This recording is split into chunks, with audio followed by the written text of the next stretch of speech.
Claudius loved Caesar's mushrooms so much that his wife used them to kill him. Amanita Caesarea, Amanita Caesarea, is edible, but it is still an Amanita. The Amanitas are the family that gives you the red-capped white-spotted ones and the big white-capped ones, all deadly poisonous. This one is the exception, and Claudius ate bowls of them at a sitting.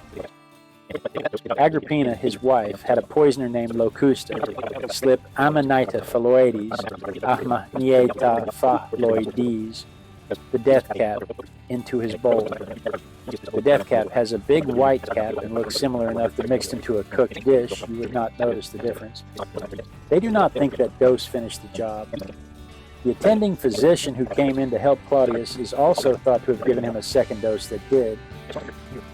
Nero, Agrippina's son, is the one who confirmed it. He publicly called mushrooms the food of the gods because of how they had likely killed Caesar. That is how we know the shape of the plot. Pliny the Elder called these things boleta, which was the common Roman name at the time, though that name belongs to a completely different mushroom today.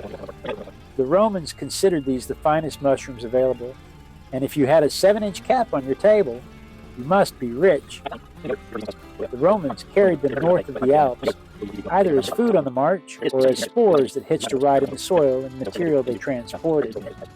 We are not entirely sure which. These things have a serious relationship with oak trees.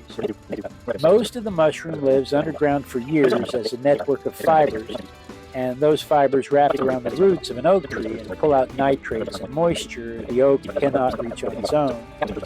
In exchange, the oak sends sugars and nutrients back down to the mushroom. Most mushrooms are just out there eating dead things, but this one and the tree take care of each other.